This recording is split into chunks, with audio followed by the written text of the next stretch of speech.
write in, and thanks so much for joining us. And a special welcome to DL Stewart and Ava Wright. And thank you for joining us today. I think they did mention while we were waiting for the feed to start that they're doing dishes. So I'm not sure if they're actually listening in yet, but if they are, welcome, welcome. And then also welcome to Naked Firefly.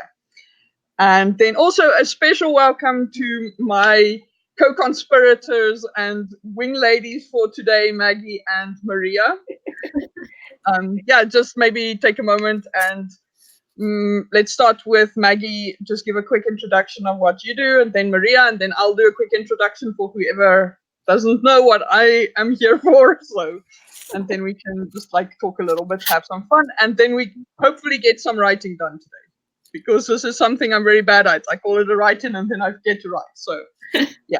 Or it's only 10 minutes at the end. Yeah, exactly. Then we do one sprint. But I saw that DL actually said that he's going for a 10K day. And Ava also actually mentioned a 10K day. So you guys are really brave souls. So I'll hear from you guys in a little bit how far you are, but let's just do the introduction. And before we do the introduction, just also welcome to Poet Spice Biblioscribe, which I'm going to refer from henceforth.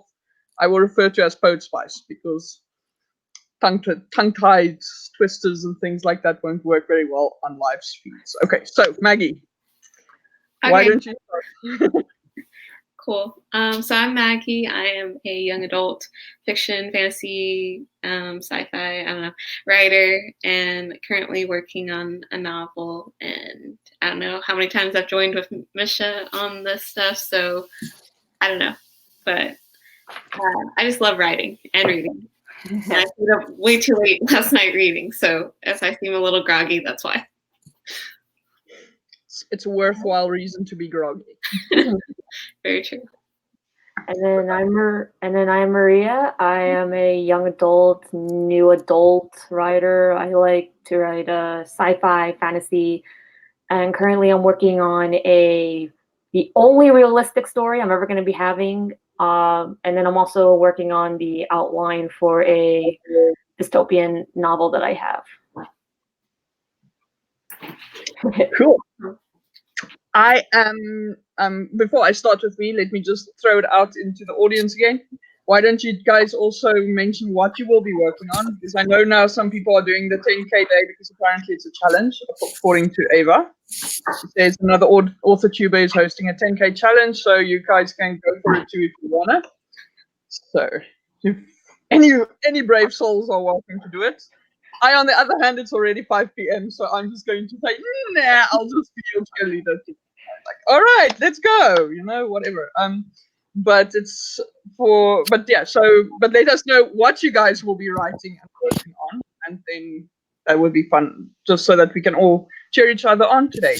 Yeah. So, for my side, in case you guys aren't very deeply familiar with my work, I am a South African author, and I write fantasy, young adult, and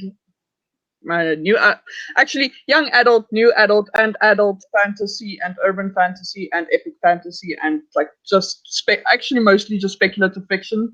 So I'm a really eclectic writer. So I also have dystopians in the back drawer somewhere, waiting for one day for me to come to it so that I can edit it, stuff like that. So that's me. But in the meantime, what I'm actually really seriously working on at the moment is book 3 in my War of Six Crowns series, which is a young adult epic fantasy series about 5 kids who have to save 2 worlds. So, yay, fun. All right, so let's see. Ava actually mentioned I'm working on a mythological fantasy, turning it from a 0 draft into a legible piece of writing. Ooh, that's always a worthwhile cause. So that's impressive. And let's see, Poet Spice says I'm going to write at least one scene of Forest of Blood and then maybe some random stuff. The brain isn't really focused today. Yeah, I know that feeling. I've been feeling that way all week. So yeah. For those of you who actually, I just want to mention this because for those of you who were here last week, and who are wondering about how my interview went, it went very well. I'm basically now waiting to hear back on whether or not I got the job. So, but it went really good, and I actually there was a new development that asked me to do like a poster thing for to show that I am actually able to turn something into a piece of communications content. So, which I was able to do, which is awesome. But yeah, so that's kind of where I am at the moment. I was hoping to hear back on Friday, but apparently they have like technical stuff about a certain number of people who have to be like interviewed before they can confirm who gets a job. So they have to go sort that out for themselves first. But yeah, that's basically just my little random piece of unrelated to writing news, but it is kind of related because that's why I haven't been able to write like for most of the month, because my brain's just like, what if I get this job? What if I don't get this job? What if I get this job? Oh no, what if I do? You know, so my brain's just like not doing well with the whole focusing on something very specific for long periods of time. It's sucky. Right, so anyone else have any interesting pieces of news? Just let me know. Maggie, Maria, anyone in the chat? Do share. Well, congrats, and I hope it goes well for you. Yeah. Do you know when you'll hear back though? I'm not actually exactly sure, because they did say Friday, but then the thing is that it came out that there's this technical requirement for them. So I think it will depend on how long it will take them to figure that out, or to figure out a way to just like work around it. Okay. So we'll see.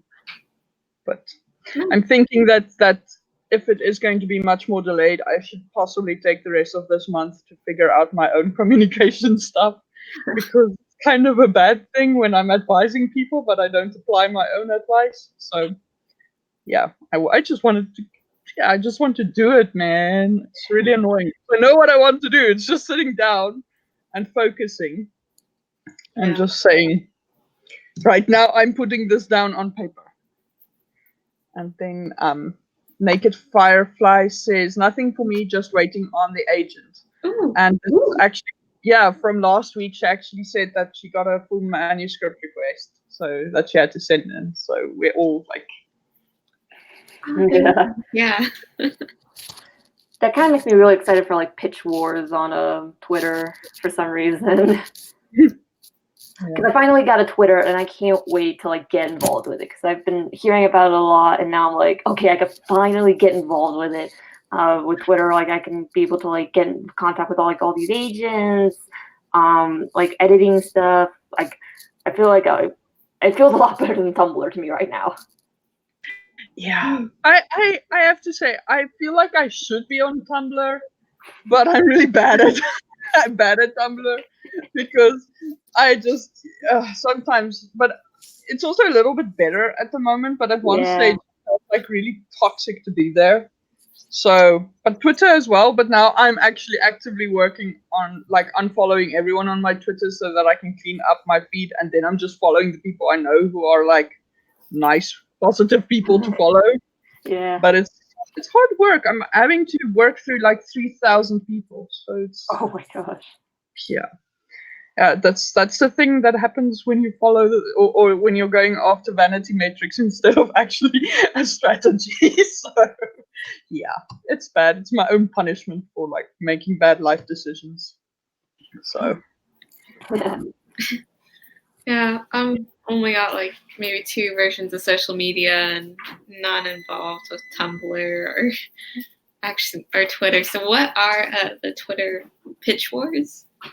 So if I remember correctly, I think I'm going to put this out maybe in a semi-correct way. It's more of that you just pitch out your manuscript, and agents will be. Is that somebody's? Is that mine? I think it might be yours. Oh gosh, darn it! But basically, it's just pitch out your manuscript, and these mentors will like look it over. It'll like last for like 3 months, I think, if I can remember correctly. Yeah, there are actually several types of those kinds of competitions on Twitter. There's Another one that you also want to check out, Maria, is PitMad. Yeah, Which, yeah, which is a bit faster, I think. Mhm. But it could be a bit longer as well. But because what happens is you pitch, and then you have like someone who's a mentor who already is a bit further along on that journey, and then they help you refine your like query and your pitch and stuff, and then you submit the pitch over Twitter to agents and stuff like that. So, but it's cool. I've taken part. I haven't really done well, so but it's it's definitely those kinds of things. I think Twitter is very useful for that if you want to do it. But Mhm. That's cool. Yeah. let's just see. I just want to quickly go through a few comments that popped up. DL says, "I'll be working on book 2 of my medieval fantasy series once I get to writing." Good. And Nice. then Naked Firefly just mentioned to Ava as well. Yeah, it's not. I haven't really talked about it much. It's the manuscript thing request. It's for my romance. I sent it off, and I've been trying to give my brain a moment. But yes, so exciting. Yeah, that moment, giving your brain a moment while waiting to hear back from someone is massive. So I hope you manage to keep nice and calm and serene, Naked Firefly, because it's really tense. Yeah. And then Ava said, "I'm really active on Facebook, but not as an author. I have some other platforms, but I'm less active there." Yeah, same thing. I don't really want to go too deeply into it because I'm very, very I geek out about communications at the moment. So if I start on it, I'm going to just like completely derail the plan for today. So I don't want to Right. go into it too much. But like, yeah, I went into that a little bit, I think, in a couple videos ago. I don't Yeah, know. I think so. yeah.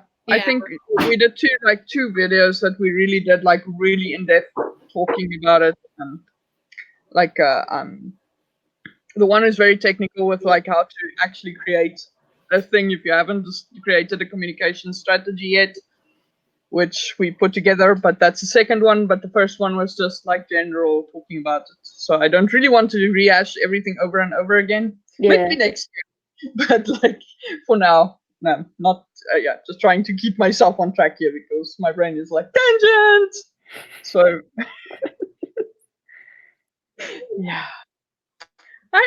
It's like trying to steer my brain sometimes. It's like no, you have to there we go. All right. So and then Ava just said her best word count is 6.5K, and she doesn't know if she'll finish this challenge.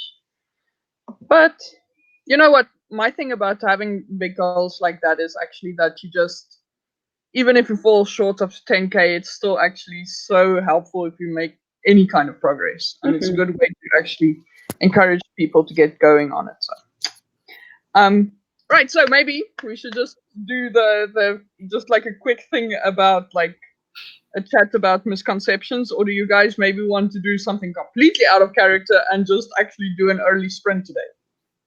So, what are you guys feeling? Hmm. I'm down for either. I'm probably good for an early sprint just because I need to warm up to get my brain starting to work again right now. All right, sounds good. Okay, so let me just go get my. And also, we have two people who need to do their dishes while we're sprinting. So maybe it's a good idea for us to get the sprint out of the way first, and then we can talk a bit later. Okay, so I'm thinking, since you mentioned doing a warm up, I'm thinking we should just do like a quick 10-minute sprint, and then we'll get back to each other. Okay, so just a reminder, because I forgot to just remind, we go on mute before we start sprinting, just in case anyone wonders why we're so quiet. It's because of that, because we don't want copyright strikes if music plays in the background or anything like that. So, right, we'll see you guys in 10 minutes. And counting down from 5, 4, 3, 2, 1, and go.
And time, how did you guys do? Let me know.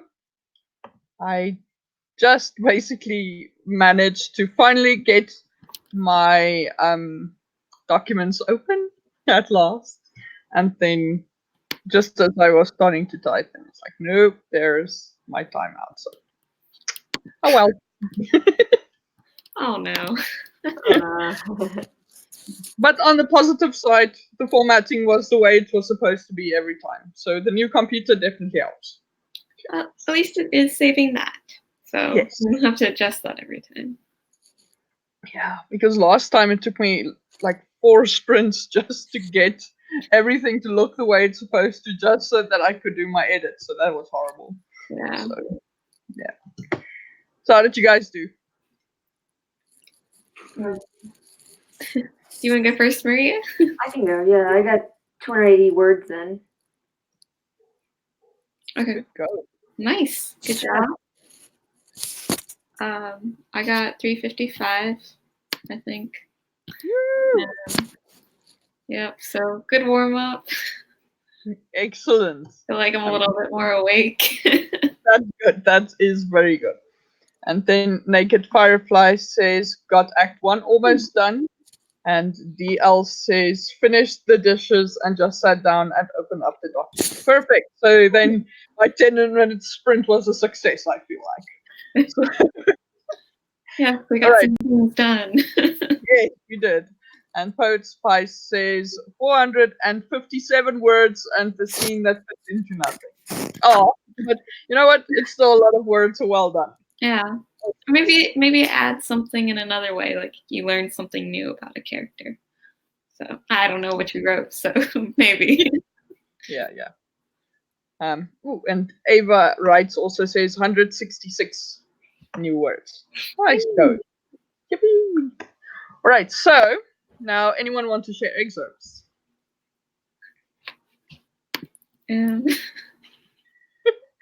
Gosh, people, don't fall over yourselves like this, one at a time. Okay. Let's see.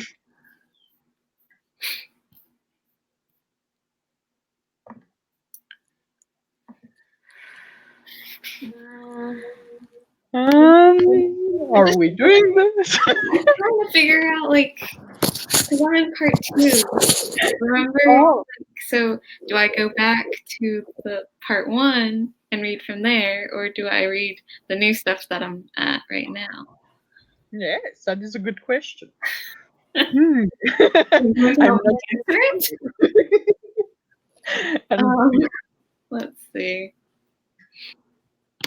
And by the way, just also, if anyone in the chat wants to take part in this, they're welcome to also post things into the chat. So, right. Anyone? All right. I'll read the first part of chapter 2. How about that? I mean, part 2, not Cool. chapter 2. Chapter 2 is going really fast. Okay. So I'll read a little small part. Okay. Celia Smith hurried from the river to her master's workshop just as the sun reached the horizon. She'd been up early before the cocks crowed to get the water for the forge. The smith wasn't always a patient master, but he took care of her. He'd found her in the woods and nursed her to health after some of the local boys had beaten her into a pulp. If he didn't seem to regard her more as a burden, she would have thought of him as a father. She couldn't remember her years before she'd been apprenticed to him, but that didn't seem to matter much to the smith. He'd given her the use of his name. She wiped sweat from her brow and carried the buckets over the threshold. After she'd recovered, she'd slopped water all over the ground and then the floor. Her arms had trembled to carry 2 buckets filled to the brim. Now she was used to it. Today would be a full day. Midsummer had arrived, and it brimmed with promise and sunshine. Already the warm yellow light entered the windows of the shop and nearly touched the embers of the forge. And so that's where I will stop. It's just kind of like an introduction to Celia Smith. And then the question is, do we know this character already? Is it? I think we do. You would be right. So Ava says, I dig this excerpt. Oh. Great writing, I'm sold. Yay! Thanks. I'm just trying to figure out like how much of an excerpt should I read because I don't want to like do the entire thing. Yeah, we kind of sometimes it's a bit longer, sometimes it's a bit shorter, but we kind of do just like snippets because we don't want to give too much away. We want people to actually read the book one day. Yeah. So it's a balance. All right. So I think I have a good enough excerpt. All right. Peter watched the dark blue car that was parked in the parking lot. Charlotte and Ivy were there, waiting for anything good to happen. Though it seemed like a good idea to sit with Charlotte and try to get her to talk about the money, he knew she wouldn't talk. He held back a sigh. It's going to take a long time before she can give him her trust again. How wounded is that girl? What's on your mind, Roth? Isaac spoke up. Peter held back another sigh. He had to be on the lookout with the least favorite Blackwell. Nothing. Now stay quiet, he snapped, his eyes still looking out the window. I tend to know when people are thinking of something and when people have blank minds. You have something going on internally. I said stay quiet. Isaac rolled his eyes. You can never order a Blackwell around, especially when you used to work for them. Oh, Nice. that was really interesting, and you threw some intrigue in there. Yeah, this is going to be a very intrigueful story. This is like the only realistic story I have. No fantasy, no sci-fi. It's just a bunch of people dealing with a bunch of problems. There's life for you. Yeah. Nice, though. It's really interesting. Thank you. I want to see where the characters go. Yeah, Ava also says Isaac is my son's name. That's fun. This one sounds intense. I'm into it. Yay. Right, so I'm cheating a little because this isn't what I was working on. It's what I was doing last week. So I'll just read a little bit from there. But then, because I like to start a little bit behind because I don't edit that quickly. So then I can catch up by the end of the night. But yeah. Right, so James sat alone in his room, glaring at the candle on his coffee table. Days and days of this and nothing, not even a spark. And nothing from Phipps other than the messages sent to pick up the previous day candle for inspection, and a new candle that James knew he wouldn't be able to light either. But he kept staring at the wick like a fool, hoping like a fool that this time would be different. His homework lay in a discarded heap on the floor. He was way behind anyway. Not like a few hours in the afternoon would make much of a difference. Not like this was making much of a difference either. His eyes would squint at this rate. The only thing that seemed to burn was the invitation store in his inner blazer pocket. He took it out, staring at the strange, fluid silver lettering. The words sparkled without direct light on them, like magic.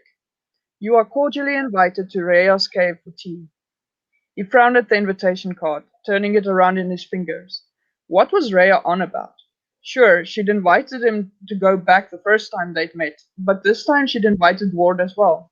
Not that there was something wrong with Ward going along, it just felt strange. She definitely invited only him before. Or was it? Or was that what a private chat with Ward had been about the first time they were there? James turned the card over and over in his fingers. He didn't even know if he wanted to go. Rhea's caves operated outside the limits of time thanks to some powerful magic. So if he went in, he had no idea of how much time passed until he came out. Hell, for all he knew, he might miss the whole war. And there was a charming idea.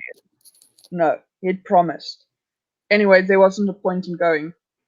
It wasn't like he'd gain anything from talking to her. She might have been the one person he'd met since going on this crazy journey who was less likely to give a straight answer than Phipps was, and her home was weird.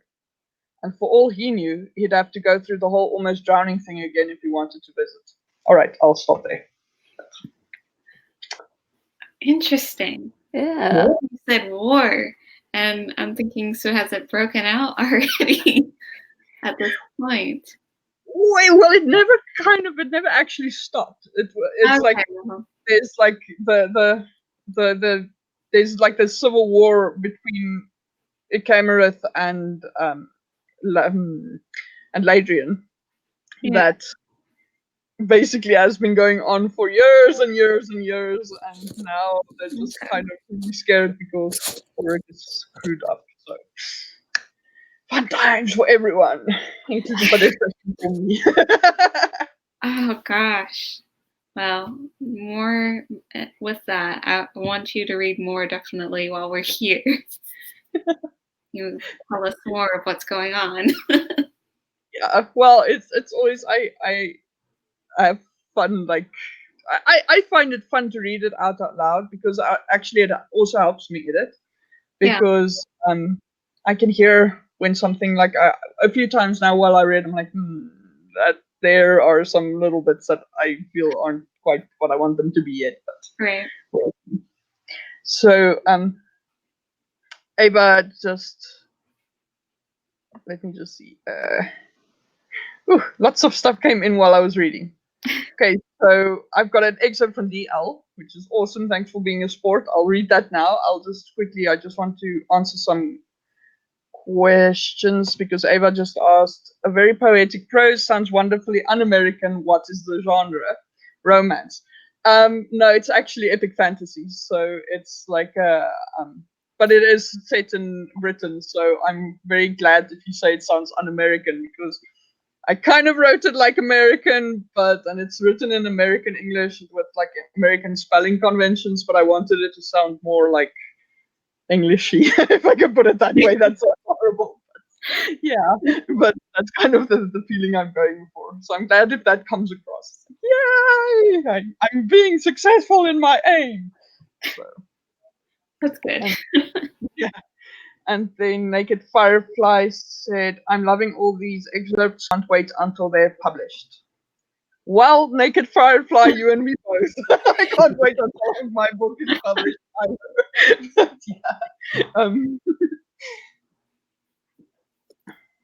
yeah. And then Ava says it reminds me of literary fiction, the things I read in uni. Thanks. I'm going to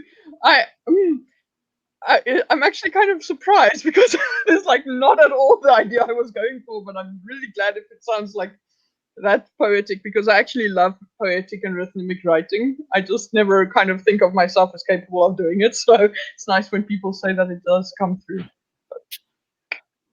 All right, so let's read the Eld's excerpts. So it's an excerpt from chapter 6 of book 2 in my Metagore series. And I apologize if I butcher any words ahead of shit just before I start. Right. Kalama tucked a feet of her red curls behind one of her pointed ears as her gaze trailed off toward the horizon where the sun was nearing its daily end. The sound of giggles faded into the back of her mind as she looked back across the yard where she noticed a group of knights suited in black, scale-plated armor, marching down the path next to her estate. Nice. Very, very cool. Wow. Yeah. Well, now I'm wondering what's going to happen because there's all these knights. I'm a kid. Yeah. It doesn't seem like a friendly meeting is going to occur. Yeah, I'm also like kind of wondering like what is happening here because it does feel like something must be going on. Yeah. All right, so are we going to talk about misconceptions in writing today, or do we just want to write? What is the feeling today?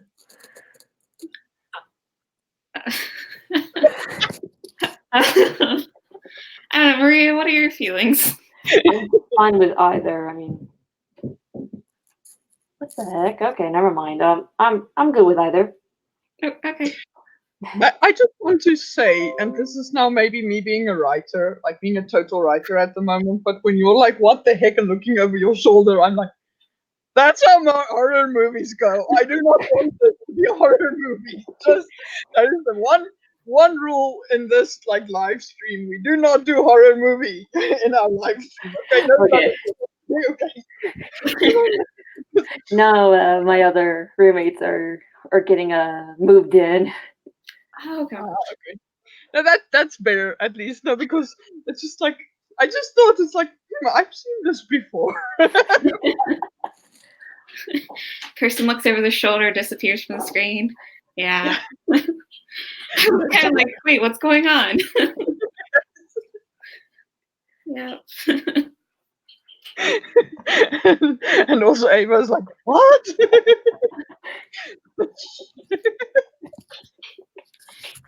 Well, yeah, exactly. I'm glad to see I'm not the only I'm not the only one catching this one.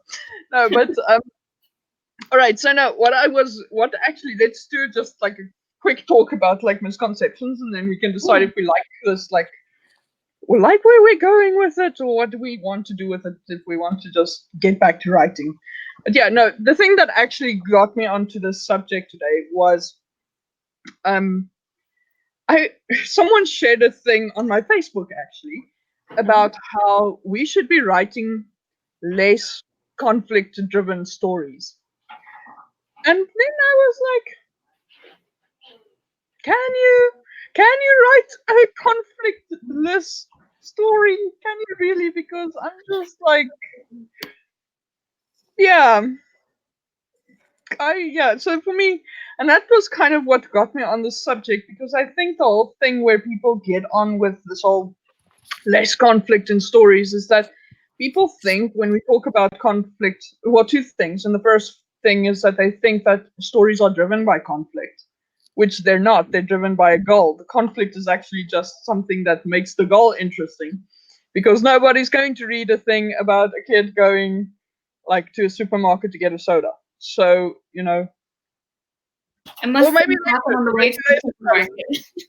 yeah, there's challenging sections. Let's write an interesting story about a kid who goes to a supermarket to buy a soda. But like, you have to have something that's a challenge. Otherwise, you don't care about whether or not the story has an outcome. So that was like the one thing that got me like thinking about it. But the other thing is, I think people have this misconception that conflict is literally just all time fighting and arguing and bickering and stuff like that. And yeah, obviously, and that's the thing, and it's really not. So that was actually where it came to me to talk about this, because I just think there are so many things both within writing, like how you actually write stories, and also just about writing, about being a writer, that I always find so interesting when people talk about it. I'm like, I don't know where you have found all this stuff. How do you think? Why do we think of this way about writing? So that's why I thought about it. So, what is your like favorite slash most pet peeve kind of thing that you kind of encounter about writing or about being a writer? Well, everyone seems to think that you write novels like in the span of a second. Oh. Yeah. They're like, there's so many books on the shelves. Why is it taking you so long? Or something like that. I don't know. Everyone has a misconception about like how long it takes to actually write a book, which it does vary, but they seem to think it's a lot faster than at least I do it.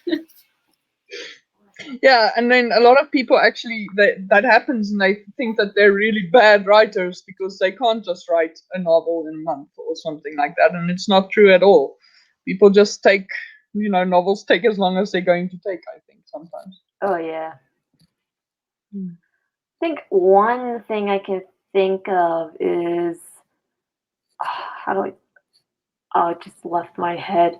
Oh, it's that just because you haven't published doesn't mean you're an author. Like I think I've got that once before where it was like, well, if you haven't like gotten anything published or like anything submitted, then you're not a writer. And it's like, no, you're still doing it. Yeah. I mean, I'm putting down words down for a reason. I just haven't gotten to that point yet. Yeah. Mm-hmm. That's the only thing I can think of. Yeah. Yeah, no, it's that's also a biggie, because people kind of have this like feeling that you have to, I don't know. Maybe it's because you kind of think about it like, if someone is a doctor in training, he's not a doctor yet, so Oh, yeah. maybe that's kind of where it comes from. But I don't think writing really works that way, because, yeah, if you're not necessarily a good writer, but it's definitely one of those more on the job learning kind of things that you have to do while you're working at it. So yeah. Mm-hmm. But yeah, let's just see. I see Ava actually says, I think a big misconception is that storytelling is the same as writing a story or a novel. Yeah, it is actually. mm, uh, yeah, it's actually something that I've been thinking about a lot as well because it's very it's a bit meta sometimes if you think about it, but like all novels are stories, but not all stories are novels. So it's kind of, if you think about it, it makes perfect sense. But yet people kind of just assume that if you say you're writing a story, that you have to be writing a novel, or else it's not a story or something like that. But really, if you're writing a script, you're also writing a story because you're writing a story. It's just for a different like medium in comparison to publishing Yeah. a novel. So it's weird how people do stuff like that. So anyway, and then DL says, I've always looked at it as if you write, you're a writer. If you publish something, you're an author. Yeah, that's how I also think about it. I kind of like um I always say if you can say I'm author of XYZ, then you're an author. But if you haven't really finished anything or stuff, then it's a good idea to just say, no, I'm a writer. You don't have to say, I'm an unpublished writer or I'm an aspiring writer. I find something, it's so strange when people say I'm an aspiring writer. I can understand why they are saying it, but it's kind of, to me, being a writer is kind of like being dead. You're either dead or you're not. You're either a writer or you're not. There's no do or do not. There is no try. You can only like, I you know, was if you thinking want Star to do Wars it. actually.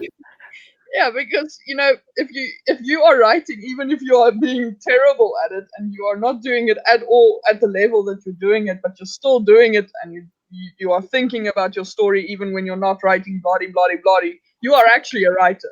So there's no like aspiration involved. The only aspiration is like, I want to write a book one day. It's like, well, are you writing the book? No, then you're an aspiring writer. But if you're writing the book that you want to write one day, then you're actually a writer right now.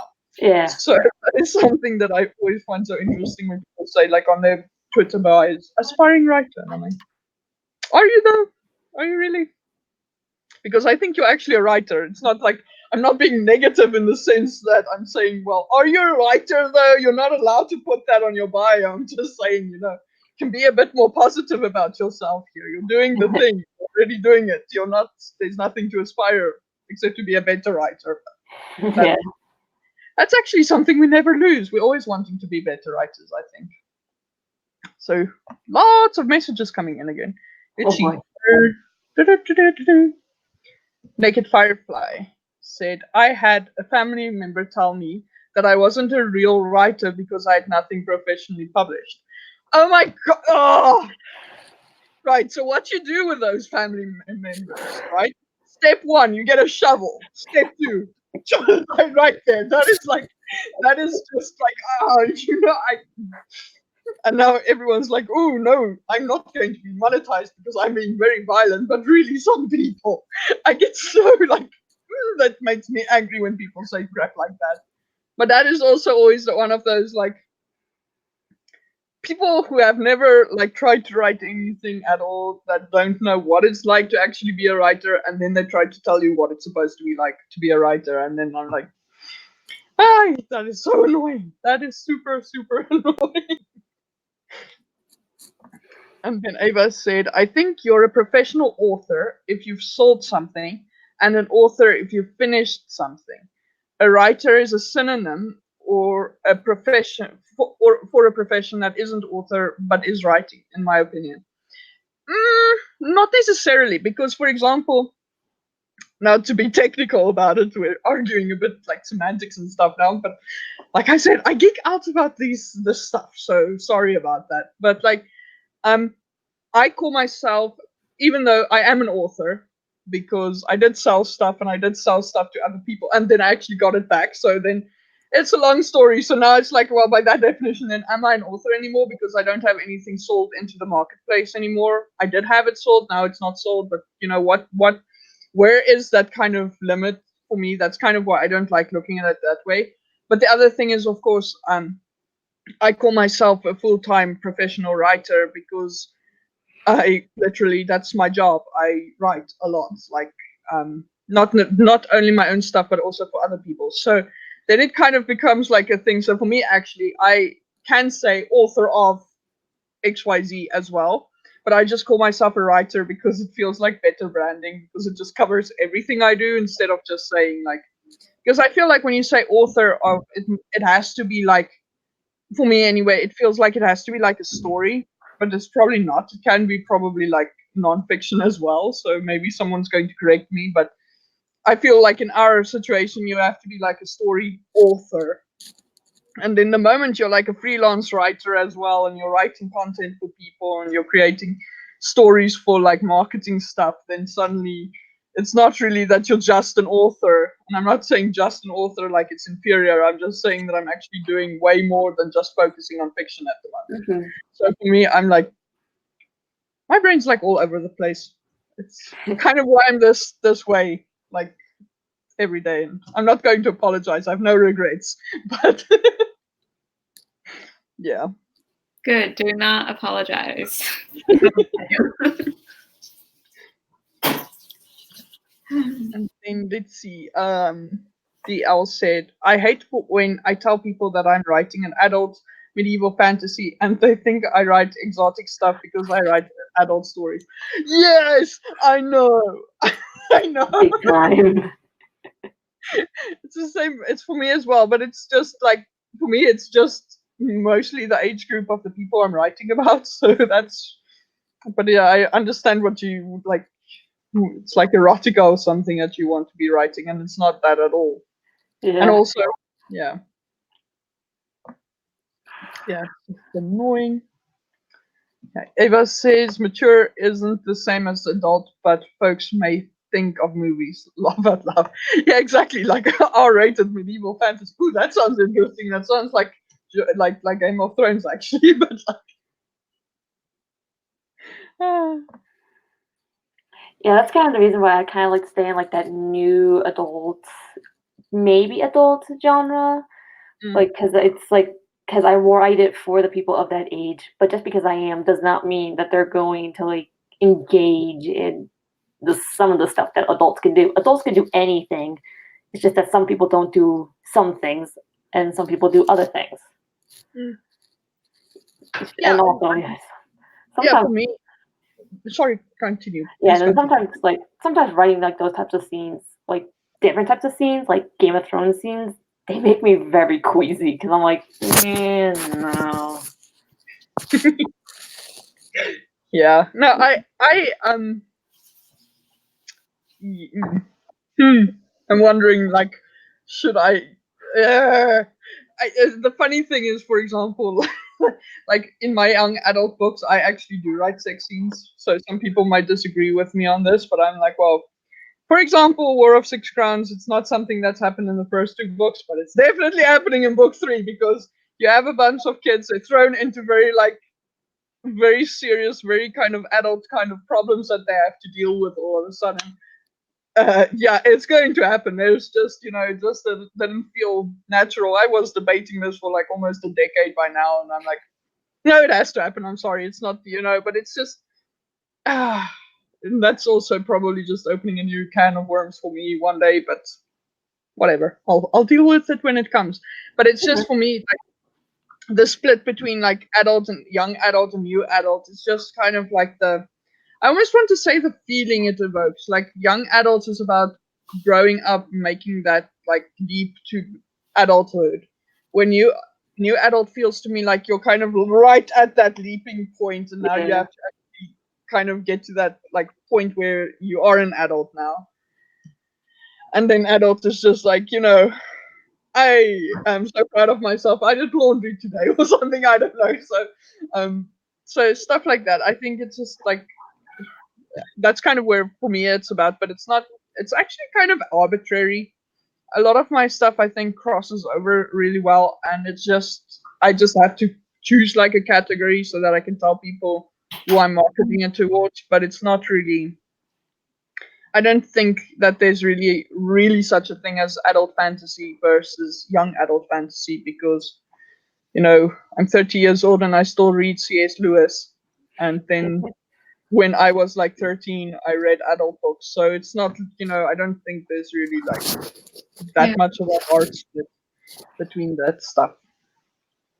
So let's see. Lots of comments coming in. I love it. It's awesome. Great.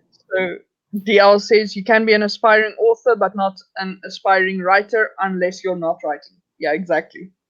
And then Ava says, I'm an aspiring writer today. Oh dear, we have to make a plan because it feels like I'm getting in the way of Ava's writerliness at the moment, keeping her from writing. So let's just get through the comments and then we do another writing script. Mm-hmm. Sounds good. So bylines are authors, writers are authors without their name attached, resume writers, technical writers, etc. As a job, writer is different than author, says Ava. That is actually an interesting way of putting it. I think that is, for me, I don't want to actually have to change my, Misha Garrick author, no, Misha Garrick freelance writer, Misha Garrick, that kind of just feels like, you know what, for my own personal branding, I'm just calling myself a writer, and then people can say, "Oh, did you sell something?" Yes, actually, you can go check it out, or something like that. But that's kind of just, I think it's good to know, like how to use words like that. But I don't really like to put too much of a label on myself either. So it's kind of like a two-way street with that. And then, as a thing you do, everyone is a writer if they write. I agree. Yeah, although I kind of feel like again there it's just to be like I don't want to be like I'm the devil's advocate today, but like I think with being a writer you need to have kind of like I feel like it's necessary to have kind of like a coherent thought, because there are a lot of people who act like they are writers and they try to tell me how to be a writer because they write emails for people, and then I'm like, no, I'm sorry, that's just not no. If you have to create like something that you have to substantiate, for example, to carry an idea through an article, for example, or even if it's blog posts or stuff like that, I don't, stuff like that. If you do that for people, for audiences, then you are a writer, but otherwise you're just a person who writes. So that's kind of where my cutoff is that is it something that you have to sustain your idea, sustain a story, or sustain what you are doing, even if it is not even if it's like 400 words, but it's for the benefit of creating a thing instead of writing because you have to create something for some, it's all this stuff. I'm being very technical. I'm going to stop now because it just goes on and on and on. But it's very philosophical. I'm feeling like we're being very philosophical about writing right now. So, and that's the thing, and then we kind of get stuck in all the technical terms and stuff. So let's see. Yeah, Poet Spy says, at Ava writes, I agree. As soon as a piece of writing is finished, it is authored. Yeah, I think that is actually a good way of looking at it.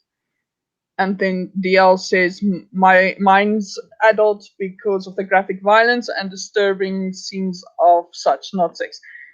Mine is young adult, but it still contains graphic violence and disturbing scenes and such. So, that's what I'm saying. It's just like, I think it's a mix.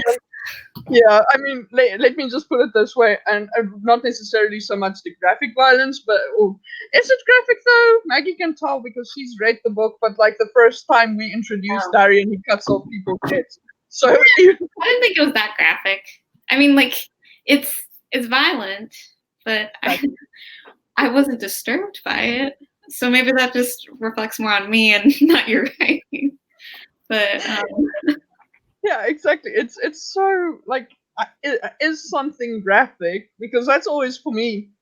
And I don't think it can really be that graphic in a book either, if you think about it, because it's all in the description. But yeah, you leave a lot up to the right reader's imagination anyway. How much they've seen, yeah.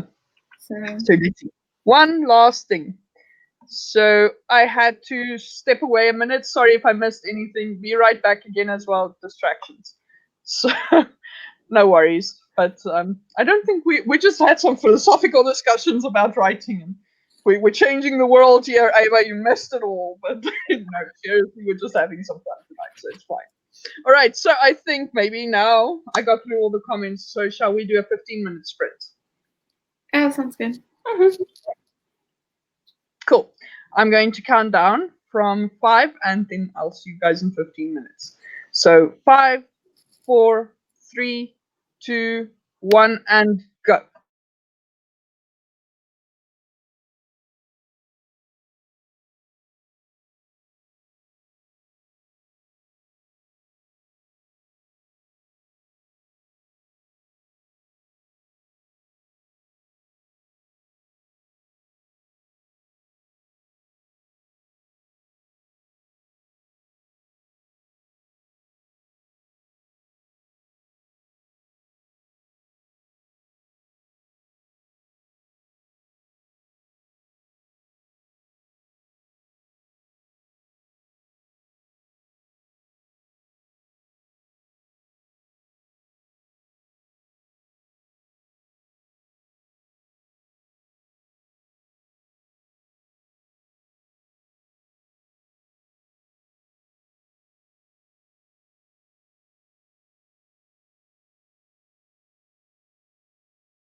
And time, how did you guys do?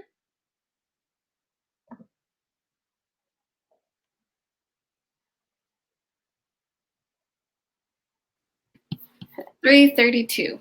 So about the same as last. Awesome.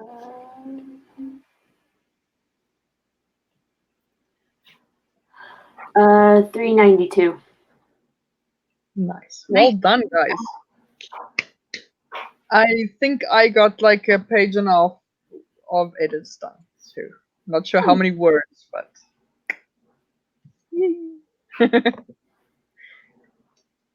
so.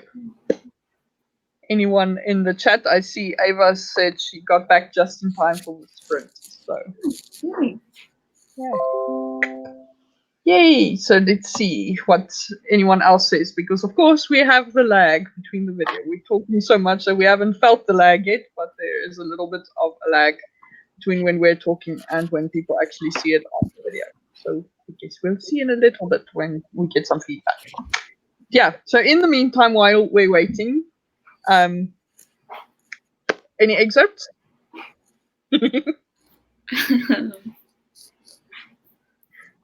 Let's see. I mean, I can go first. Yay, go ahead. Go for it. Okay. Okay, where to start?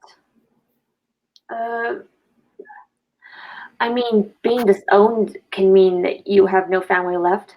That was not a good response. Peter can see Isaac's fists tighten slightly and a glimmer of anger flashed through his eyes.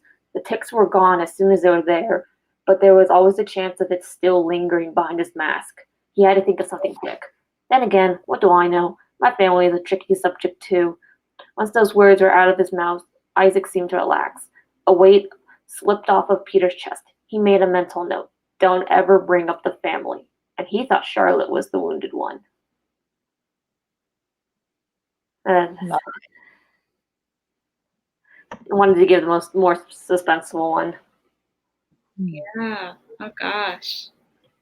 So now it's like, what happened in the past, or where are these wounds that came from, and all that. Yeah. Oh, you've got really interesting characters. Yeah, I've spent so much time on them.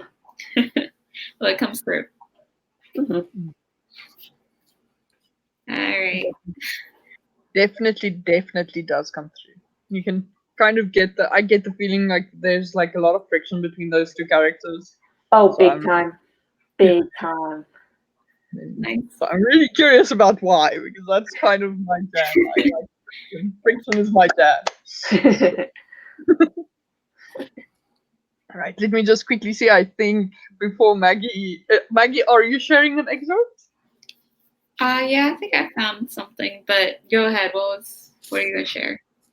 Okay, let's quickly just run through the messages because they all came in like one rush. Okay, so Naked Firefly says nothing, just finished fixing brunch. Sounds So, delicious. yes, still tasty. And DL said 378 words. You guys are crushing it with the writing today. I'm impressed.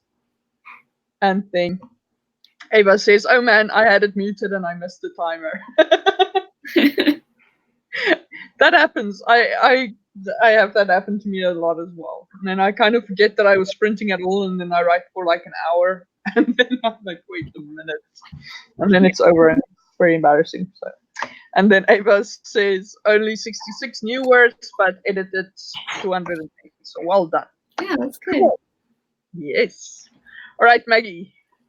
The feed is yours. So I'm going to skip down a little bit and not pick up where I left you. So we'll just go from there. The heat of the day soaked into the ground and kept the air warm even as the night shadowed the land. Celia had enjoyed the market and mingling with the townsfolk, weaving herself a flower crown from the bouquets brought by some of the farmers. It had been so wonderful to feel normal. No one had stared at her or given her ugly looks. She felt a part of the town, and with everyone else, she walked to the large bonfire set up in one of the fields. logs, sticks, and twigs, dried leaves, and some of the crop that had been piled high to make a mountain of kindling. A few musicians set up a little ways off, the fiddle player being the main feature, and they kicked off the dancing with a quick reel that sent everyone reaching for a partner. Celia stood on the outside of it all for a moment, watching as the farmer's daughters spun with the cobblers, bakers, and field hands. The farmer's boys danced with the washerwomen, milkmaids, and huntresses. A jumble of fairies crowded together and laughed for the thrill of the night. Ooh. Whoop, sorry. All right, I'm good. I'm done. Aw, man. Yeah, I was gonna go. I am a fangirl of your writing. You do not understand. You have feelings to listen to you read your writing. So yeah, I don't know. This is interesting because it's like setting up the story. It's like a new beginning because it's part 2. So it's like that's always weird. I think it's doing it. I was gonna say I don't know. I don't want to spoil, so then I was gonna say something, but I'm not going to. Yeah, that's always a hard part. Yeah. You either spoil it, but then you're like, oh, I want to talk about it. Yeah. You want to talk about it? I know it's horrible. No, I like where you're going with it. So because I mean, even though it's like, it feels like you split it a little bit because you obviously said there's a part 1 and a part 2 now, but you still, it still feels like there's forward momentum, even if it's just a really descriptive scene. Because even within that scene, she's obviously going somewhere to go do something. So that kind of gives it that like movement. I think that makes it really nice. Because I love your descriptions. It's like, yeah. Hey. I'm happy with that. Let's just see. Okay, DL also shared an excerpt. Awesome. So, excerpt from chapter 20 of book 2. Oh, and immediately we get to the creepy description. So this is like fun, awesome. So great for when I'm sitting here in the darkness and stuff. So their mouths housed no lips, just long fangs that caged a black forked tongue behind them. Their eyes were a smoky yellow, faded to the point that they almost looked dead. The creatures were thin and nearly emancipated as their arms stretched towards the floor. Their fingertips were as sharp as their teeth. From the shadows behind the bed, 2 figures emerged, dreshtis. Their heads donned large bulges and jagged ears. Their skin was as pale as the bricks of the home. Their mouths housed no lips, just long. Oh, that's the part you read already. I just wanted to say they've read that. But oh my god, that description too, like the word choice. I can imagine that in my nightmares now. That's some good description. That's some really good description. Yeah. Yeah, it is. No, I like the caging, the teeth caging the black forked tongue and things. So that's very nicely done. Very nice word usage with strong verbs usage. So Yeah, well done. good. That was actually the word I picked up on too. I was like, that use of caged was just excellent. Yeah. It's awesome. And then Ava just says, sorry, I was distracted, wanted to finish the dialogue I was on while I was in it. But do share, Ava, do share. We're all sharing excerpts here, so we also want to see what you are working on. And then Naked Firefly said, so glad it's daylight. Yeah, says you. Yeah. I'm just sitting here in the darkness. I'm like, well, I'm putting on the lights the moment I'm sprinting again, so I'm going to disappear when we're sprinting so that I can turn it on. But yeah, okay, so let me quickly just do a short excerpt as well, because it doesn't work if I'm encouraging everyone to excerpt and then I'm not sharing mine. So let me just see. I think I should warn you guys, and this is going to probably amuse Maggie to no end, but F-bomb warning coming up because, yeah. Did I mention that I don't have like choir boys in my book?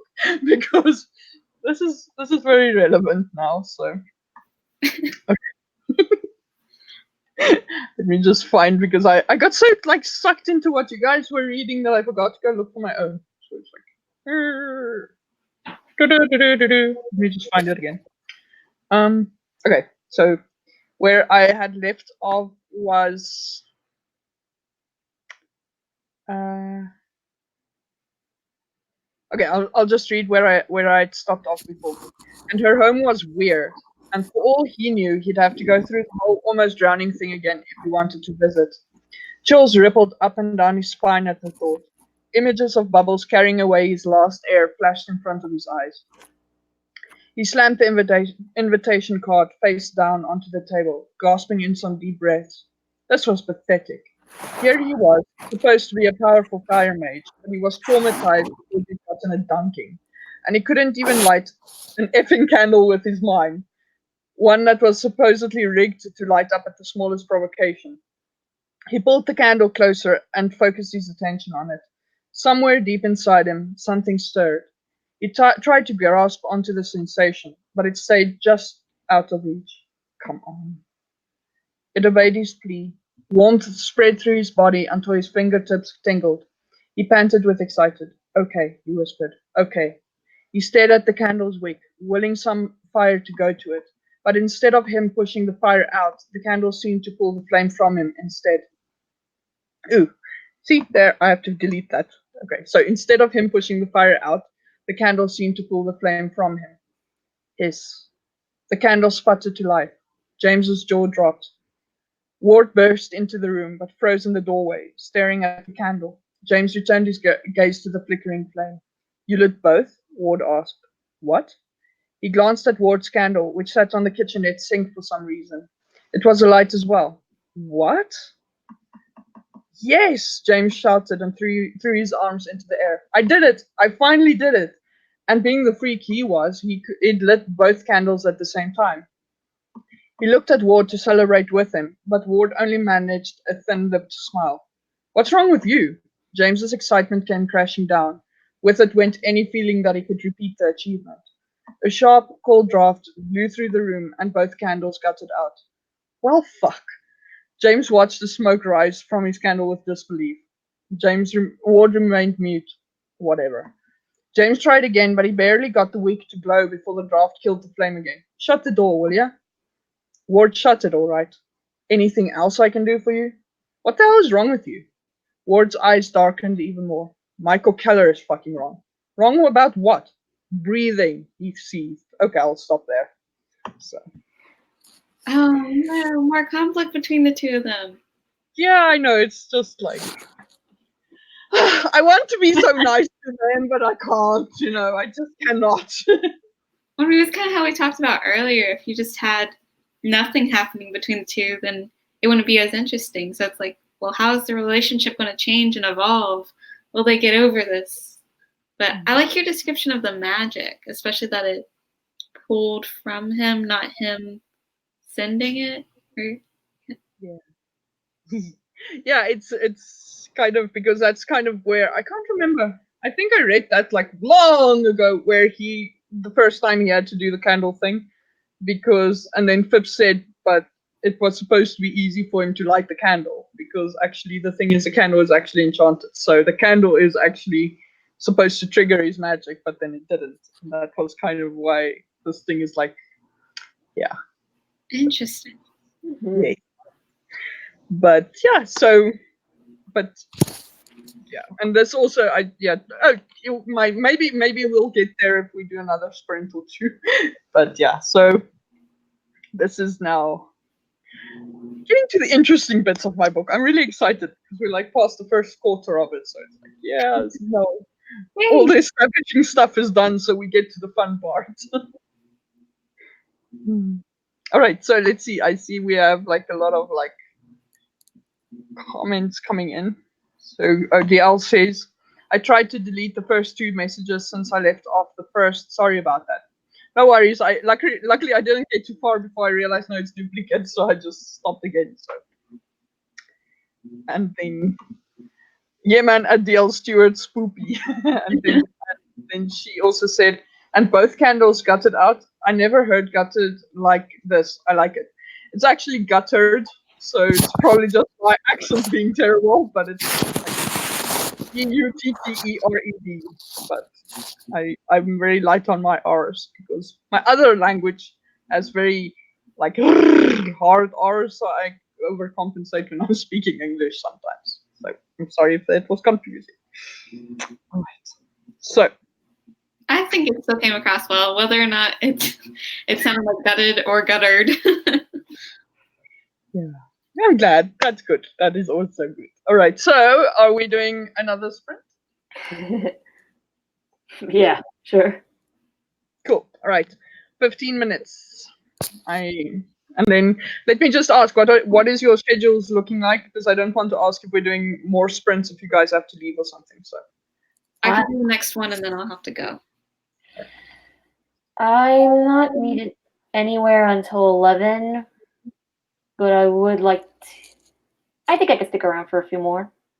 okay, but I think maybe the easiest is just going to go. Let's since Maggie has to go after the next one, let's just do 15 minutes and then we can do a quick another excerpt reading maybe and then say goodbye. So sounds good.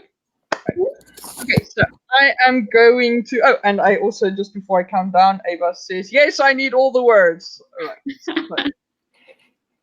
Okay, so I'm going to count down and then I'll see you guys in 15 minutes. So 5, 4, 3, 2, 1. Goodbye, and I'm turning on the light.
And time, how did you guys do?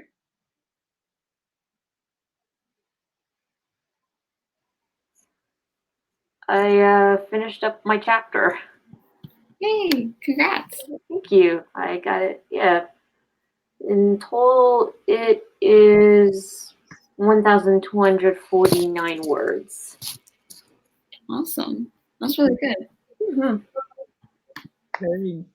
Very nice.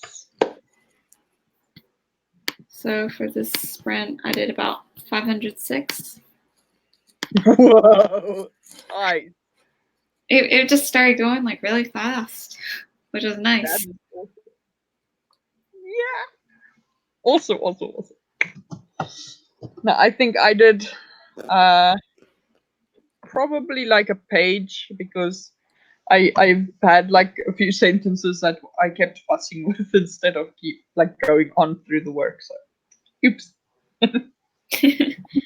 Yeah. Well, sometimes you just have to like figure out what's the best way to say it. So. Mm-hmm. Yeah, and also just like changing up the order a little bit so that it's like very yeah, just a bit more coherent, so that people's minds follow better.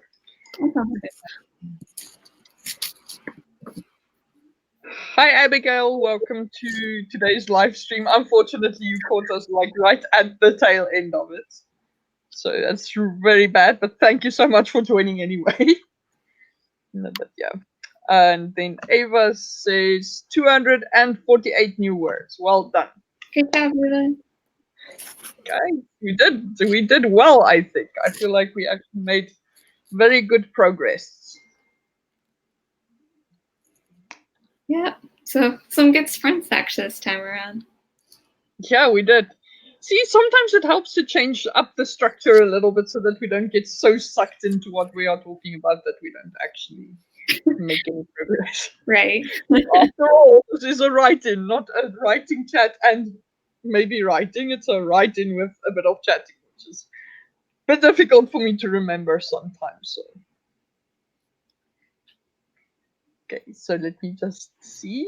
More messages came in. So DL says 228 words. Well done.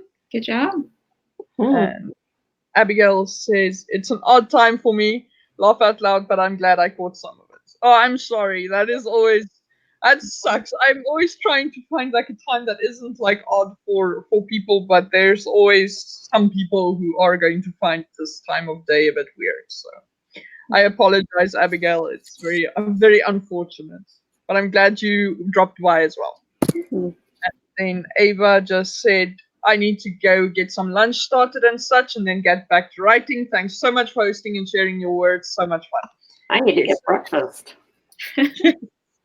I already had dinner, so but yeah. But I also just want to say thanks to Ava for joining us because it's always fun to have writers in the chat. So, all right. So, do we do excerpts again? One last round. Trying to figure out which excerpt I want to say because one is pretty intense and the other one is pretty just good bickering. Both. Both are good. Both are good. Yeah.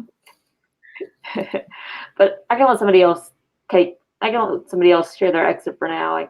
So I can be able to decide. Okay. You want to go first, Maggie? Yeah, I guess I'll just pick up from where I left off with the description. So if you remember, we're at a sort of festival type thing, and she's watching other people dance right now. Okay. A flame consumed the fuel and flared with the music. Tongues of it streamed into the night sky, releasing snaps as sparks spit like firecrackers into the summery air. Smoky and heady scents of wood infused the sips each dancer breathed into their lungs, the festive air giving way to a frenzy of sweat and heat as the dancing began in earnest. Celia's feet tapped in time, and she let her arms go at her sides. The pulsing drum beats and the smooth sail of the bow over violin strings sent her blood thrumming. She wanted to be in the middle of it all. She wanted to dance until her soles were worn through and her lungs gasped for air. That was the mark of fairy revels, after all. Though they had more energy and stamina than humans, their dances were meant to showcase that vitality and the wearing away of it. However, the current dance was a partner dance, and while it was easy to do bits and pieces on the sidelines, she didn't feel comfortable barging into the swirling couples to dance alone. Not this time, at any rate. And yeah, I'll cut it off there just to give you. Oh no, there has to be like a fun moment there that you are keeping away We're from us. sitting there, but yeah, time. I don't want to take up too much time, so you'll have to wait. Oh, man. All right. Right, Maria? Okay, time to pick. All right. All right, how about okay, so let's do the bickering one. Charlotte is not trained in any form of oh, well, maybe I should just say it's like it's the conversation. Charlotte is not trained in any form of combat or self-defense. Ward's in there, and she knows how to use a gun. That's the reason why I gave it to her. You are rash. Yeah, one you can't get rid of with cream. Peter slumped to the side, his head resting on his fist. The girls will be fine. With the rash and the cream. It's the same two who have like friction together, who have like just butt heads all the time. It's Peter and Isaac. They're never gonna get along at this point. Oh, that's fun. Oh, All right. I like their argument. The bickering's good. That is a very like a burn. yeah, and I might as well say it because then it kind of hits like a little bit of a dark turn because I know the last excerpt I did was about Isaac and he's like remembering something. So Peter's like, okay, never bring up the family, but that kind of like devolves into like something good, but then it just goes back to that subject for some reason. It's kind of like, Isaac, why do you do that to yourself? Oh, interesting. Yeah. Cool. Right, so DL also shared an excerpt. Here's an excerpt for chapter 26 of book 2. Zane's brow furrowed. So you're saying that my faith is a lie? No, I'm saying that you don't have a faith. What gods did you believe in when you were younger, living in Waukee? The order of the eyes, Zane answered hesitantly. Exactly. A religion based on the ideology that there is a god for each star in the sky and that each land worships a different cluster of stars. But now you rest your faith in the gods of the 8 divides. What changed? I'll tell you what. You moved. Nothing else has changed. Ooh. That's an argument to make. No gods have been born, nor have they died. Gods don't die because gods don't exist. The only thing that has changed is your surroundings. You let the minds of others influence your own. Whoa. Whoa. That's interesting. And all those orders and stuff. Yeah, sounds interesting. Wow. I love like the interplay of religions when you look at different like beliefs and stuff, and so the idea that there's this world where you've got these different beliefs and you've got people saying, okay, well, we believe that each cluster of stars is a god, and then the other one. I mean, that's just fascinating. It is interesting. I also thought about that. So let's see, just some comments. Abigail says, nice excerpt from D.L. Stewart. And Maggie, I love dance scenes. They're so much fun, aren't they? Yeah, they are. You can get a lot of information into them too. Yes, you can. And so much tension. Exactly. And you kept it from us. Oh, right. Oh, well. Oh, damn. You'll Right, get it at some point. Yeah, and Abigail then also said Maria bickering is some of the best things that happen to shape a character. Yeah, there's a lot of it in the story. Good. All right, so let's see what I have for my excerpts. Okay, so just going on where I was before. Okay. The amount of fury radiating off Ward gave James chills. The elusive feeling returned so fast it made him dizzy. Hiss. Lit candles. Candles that burned much brighter and bluer than was natural. Both of them stared at the one at the coffee table, briefly silenced by shock. Nice to know freaking out brought magic up in spades. Ward turned a furious glare on him. What did he say to you? James cringed back despite himself. He'd never seen Ward like this. Not since. Nothing. That's a lie, Ward gritted out. His eyes seemed ready to light the whole world on fire. You have been acting weird for days now, and I couldn't understand what the hell I'd done wrong. Until today, because Nareen, James, told me that our friendship couldn't last because Michael told you stuff about me. The heat running through James's veins warmed up so much that he started to sweat. Ward, you need to back off. Fine. Ward stalked towards his wardrobe, ripped open the door, yanked out clothes. Fuck Michael Keller for talking about this behind James's back. He should have known he couldn't even trust Keller that far. James wiped the sweat off his face with his sleeve. It came away drenched. He was too hot thanks to the magic in his veins. He pulled off his blazer, watching Ward carefully take off and set down that bloody leather bag. As soon as the bag was settled on the ground, he practically tore off his school uniform in a rage. James stared, transfixed. This wasn't the boy he'd grown up with. What was with Ward? Look, I don't know what Noreen told you. Noreen, up front. Ward shoved his head through his shirt's collar and glared at him. You're not serious.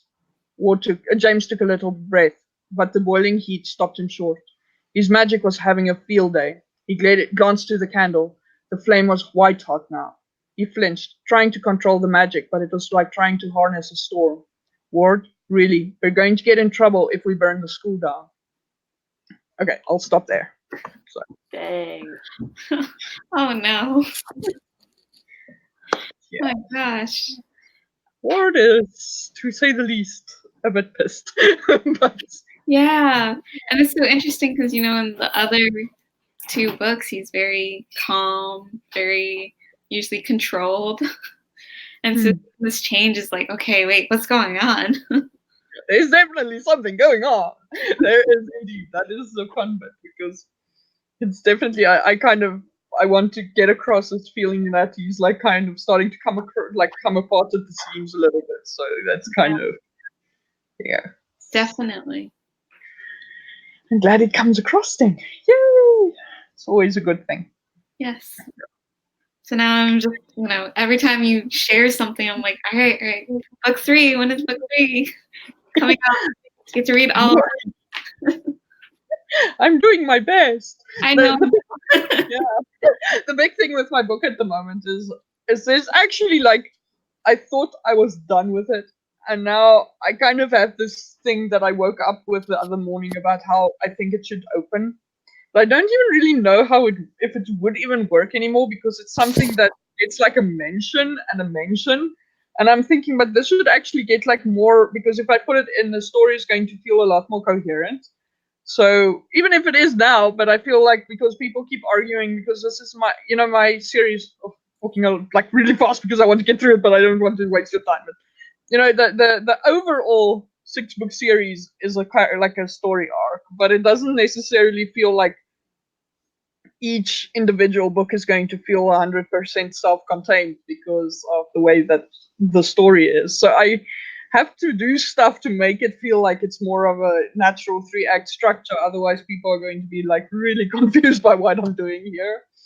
And then I have to now I'm thinking this scene could do it, but I'm like, then I have to revise the whole book again. So so I don't know. I haven't started, so I know. It's the gift that gives on giving, this book. I mean, and it also means I'm adding significant chunks of story to a book that is already over 250,000 words long. So I'm like, should I really do this? And I haven't decided. So in the meantime, I'm just fussing with little bits and pieces and trying to figure it out. But yeah. Anyway, so that's where my story is. It's coming, but it's taking forever, and I apologize, but it's just right,